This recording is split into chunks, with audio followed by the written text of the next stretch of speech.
Good morning सही बच्चों के लिए। और आज मैं कक्षा 10th क्लास का आप सभी के लिए बहुत ही महत्वपूर्ण क्वेश्चन मैं लेकर आया हूं आपके लिए। आपका बोर्ड एग्जाम में जो आने की संभावना है 100%, वो क्वेश्चन मैं आज आपको लेकर आया हूं। कक्षा 10th क्लास से है वो क्वेश्चन, आपका देख लीजिए आप। ये दो संख्याओं का अंतर 26 है। एक संख्या दूसरी संख्या की 3 गुनी है तो उन्हें ज्ञात करें। बिल्कुल इंपॉर्टेंट क्वेश्चन, सैंपल पेपर में बिल्कुल बताया गया क्वेश्चन, महत्वपूर्ण आईएमपी क्वेश्चन। तो ये आपका लगभग 4 अंक का क्वेश्चन जो बताया जा रहा है आज, ठीक है। बिल्कुल आप कंप्लीट कर लें। इसके लिए देखो आप, दो संख्याओं का अंतर 26 है तो माना की संख्या ज्ञात करना है आपको। तो हम सबसे पहले लिख लेंगे यहाँ माना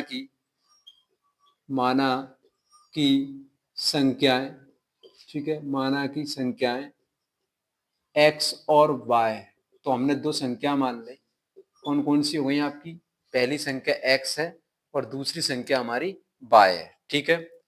तो पहली संख्या x और दूसरी संख्या y। अब आप कर सकते हो, आप बहुत ही सिंपल लेवल से प्रश्नानुसार आप क्वेश्चन को बना सकते हो। प्रश्न के अनुसार हम इस थ्योरी को रेडी कर लेंगे। देख लीजिए क्या कहा है कि दो संख्याओं का अंतर, अंतर मतलब होता है माइनस। जी देख लीजिए आप यहाँ, दो संख्याओं का अंतर, तो हमारी दो संख्या x और y है तो हम यहाँ कर लेंगे x माइनस y, ठीक है। अंतर हो गया x माइनस y, ठीक है। तो x माइनस y हो गया। ये देख लीजिए दो संख्याओं का अंतर प्रश्न के अनुसार किया। अंतर आपका 26 है तो ये मैंने आपका 26 के बराबर कर दी। समीकरण आपका फर्स्ट बन जाता है, ठीक है। आ गया समझ में? ये पहली शर्त उसने बताई थी, उसके अकॉर्डिंग कर दा। दूसरा क्या है देख लीजिए आप, यहां से सवाल देखें आप। एक संख्या दूसरी संख्या की 3 गुनी है तो एक संख्या हमारी क्या है सर? एक संख्या हमारी x है, ठीक है। नहीं, दूसरी संख्या कितनी है? 3 गुनी। तो हमने इसको 3 गुनी कर दी, 3 इंटू बाय, ये 3 गुनी हो गई, ठीक है। इसका मल्टीप्लाई किया हमने, 3 का गुणा अपन बाय में करते हैं तो 3 बाय आपका समीकरण सेकंड बन जाता है, ठीक है। आ गया समझ में थ्योरी के माध्यम से? एक संख्या दूसरी संख्या की 3 गुनी, तो एक संख्या आपकी x और दूसरी संख्या हमारी y, तो उसको कितना गुना करना है? 3 से गुना करना है, मतलब 3 से आपको गुणा करना है, ठीक है ना। 3 का गुणा अपन y में करेंगे मल्टीप्लाई, तो आपका 3y आ जाता है, ठीक है।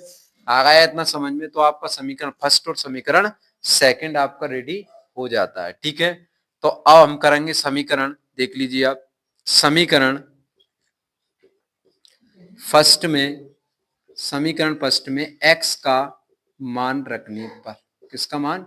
x का मान रखने पर समीकरण हमारी फर्स्ट क्या है? क्वेश्चन देखिए आप, ये है हमारा सर x माइनस वाई बराबर आपका 26, ठीक है। इस x के प्लेस पे हम रख देंगे 3y, ठीक है। ये 3y आ गया, फिर माइनस का y और बराबर आपका आ जाता है 26, ठीक है।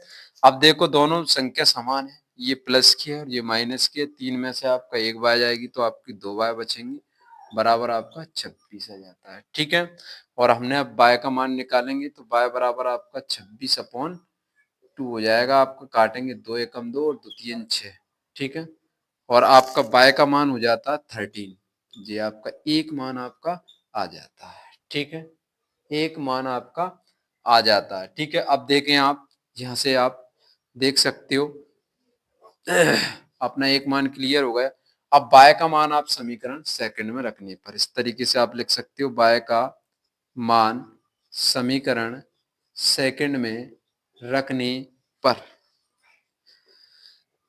जी देख लीजिए समीकरण सेकंड में रखेंगे। समीकरण सेकंड क्या है? x minus x equal to 3y, ठीक है। x बराबर आपका 3 इंटू कितना हो जाएगा बेटा? 13, 13 तिये 39 होता है, ठीक है। 13 तिये 39, ये देख लो आप, दोनों संख्याएं आपकी क्लियर आ गई। पहली संख्या आपकी 39 और दूसरी संख्या आपकी 13 है। अतः अभिष्ट संख्या आप करके लिख देना, अतः अभिष्ट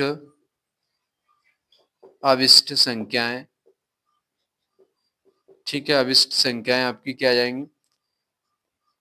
13/39 है, ठीक है। 13/39, ठीक है। यदि आपको हमारा ये वीडियो अच्छा लगे तो लाइक जरूर कर लें, और सबसे पहले लाइक करने के बाद तुरंत ही हमारे चैनल को आप सब्सक्राइब कर लेना, ठीक है। नेक्स्ट वीडियो मिलते हैं, तब तक के लिए जय हिंद, जय भारत।